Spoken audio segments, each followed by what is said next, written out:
Hello, so I just wanted to put together a quick video because your first exam is coming up.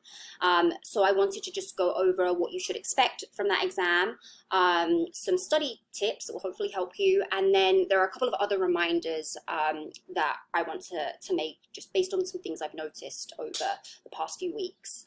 So first of all, starting with exam one, that will cover everything that we've covered up until now, so chapters 1, 2, 3, and 4. It will open on Saturday at 12 a.m. and then you have until Tuesday night at 11:59 p.m. to take the exam. So similar to the quizzes in that you can take it at a time that works for you. My hope is that by having it across those 4 days, it accommodates those of you that work on the weekends and those of you that work during the week. In terms of how the exam will be formatted. First of all, let me just emphasize that you need to make sure you have good internet connection. Okay, so once you've started the exam, you have one attempt. So once you've started it, you need to finish it during that time. Obviously, things happen, things go wrong, there are technical issues. If that does happen, please make sure you take a screenshot. If you email me, if you email me before the deadline, I can look at where you got to and what might have happened, but it would be a lot easier for me if you are able to just send me a screenshot, and then I can unlock it and you can go back to it. If you email me after the deadline, there will not be an opportunity to make up the exam unless there is a screenshot showing that you'd started it before the deadline and that there'd been some kind of technical problem. But I recommend just making sure you take it early enough in case there are problems that I can fix that and sort that out before the deadline. But if you know you have internet connection issues at home, I recommend going somewhere where you know you're going to have internet that lasts for at least an hour. Because it is a 1 hour exam, so it's 50 multiple choice questions, 1 hour. That obviously you can use your notes, but that is not long enough for you to look up every answer. So if you've not studied at all and intend to just look up every answer, that is not going to work for you. Partly because you will find when you take the exam, I ask very few definition questions. There'll be some that require you to simply know a definition, but the majority of the questions are going to require you to understand those definitions, to understand the concepts from the chapters, and to be able to apply those. So those are usually going to be the kinds of things you can't just look up. You'll need to actually understand the material and be able to answer the questions. So please make sure you do dedicate a significant amount of time to studying for this exam. Of course, you will be able to look up some answers if you need to, but the point is your notes should be there for you to reference very quickly if you need to, and you should not be depending on them for every single question. The questions will lock, so you'll be shown one question at a time, and once you've answered that and you click next, you do not have the opportunity to go back. So please make sure you have answered the question before you move on. Don't assume you're going to get to the end and then be able to go back and answer the ones you didn't, because you won't be able to. You will have to do it one by one. So that's hopefully all the general information you need in terms of taking the exam. If you have questions, let me know. I wanted to go over some study tips that will hopefully help you. Hopefully you've seen the study guide. If you haven't, it is in module 4, this week's module. At the bottom you'll see the study guide. You'll notice it's fairly vague. The idea is just that because there is so much content in those first 4 chapters, it will at least tell you what you don't need to study. Basically, if there's a concept that is not on there, then you don't need to worry about studying that for the exam.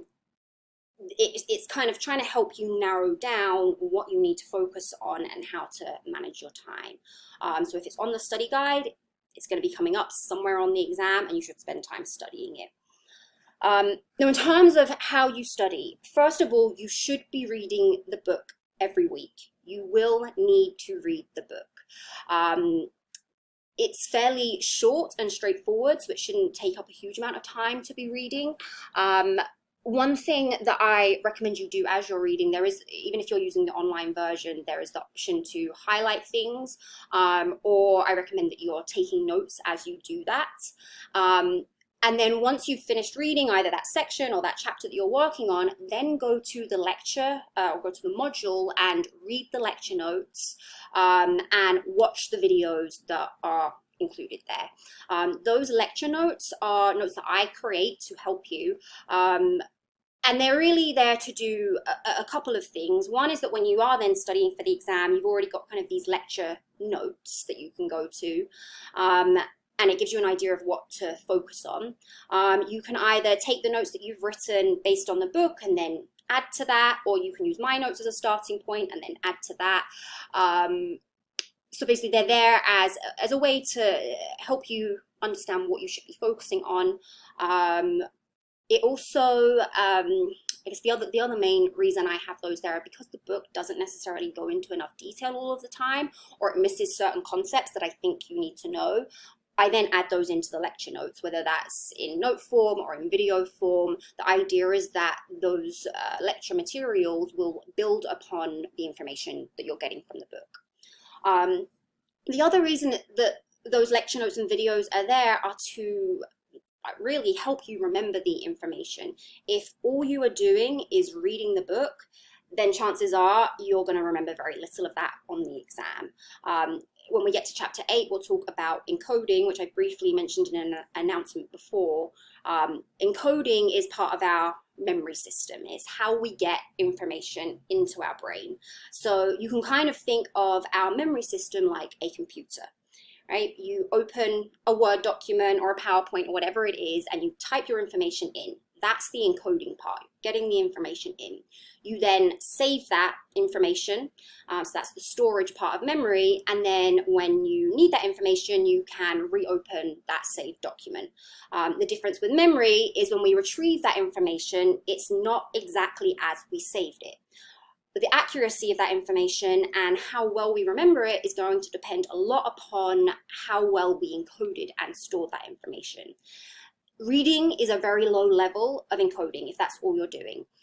Writing notes on it is going to help, but it's still probably not going to be quite enough, especially if reading is not your way of learning.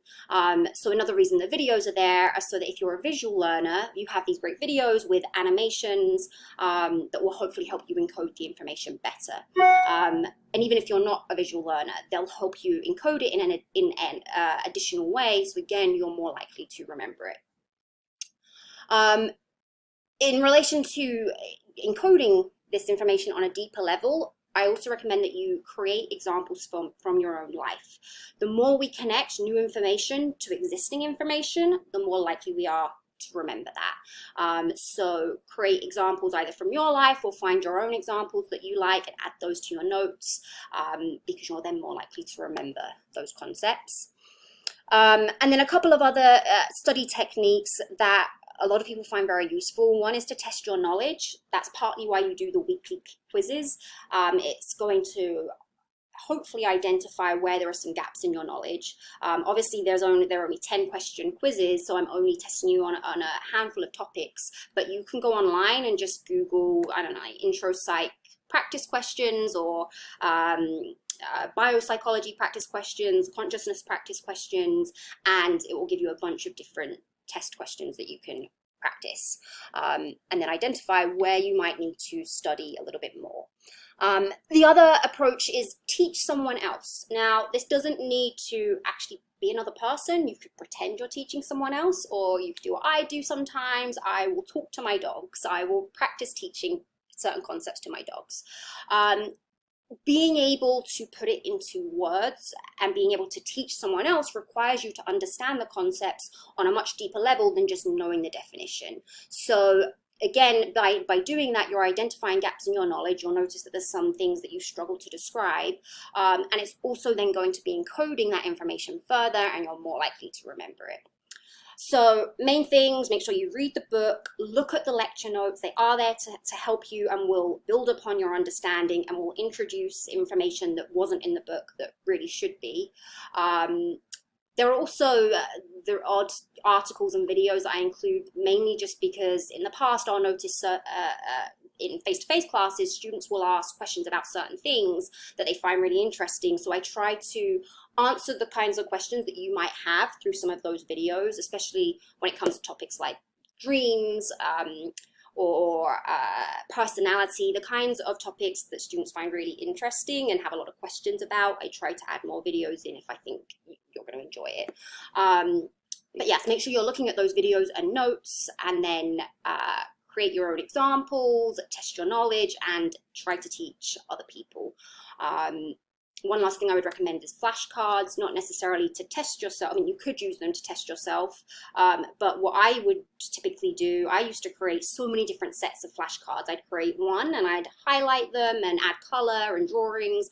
I would add examples. So basically I'd have a definition, an explanation of what that means, any little things that are going to help me remember those concepts.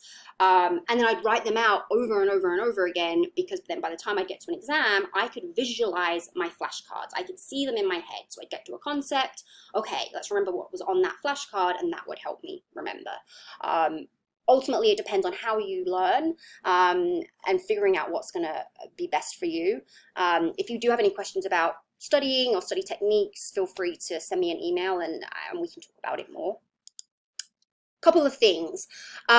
So just a reminder that on the discussions, you do need to respond to at least 2 classmates. Some of you are losing a lot of points just because you're missing those responses. So please make sure that you are responding.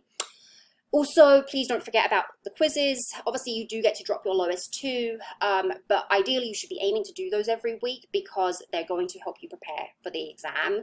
The questions on the exams are going to be very similar to the questions on the quizzes, at least in terms of how they're asked. Late work, just a quick reminder that you automatically get 2 late submissions with no penalties. So if you don't email me or let me know that you're going to submit late and you just happen to submit 2 things late, there'll be no penalties for those first 2. After that, there will be penalties unless you've contacted me beforehand. So if you've contacted me ahead of the deadline and you have a valid reason for why you need to submit work late, then that will be considered an excuse late. There won't be any penalty.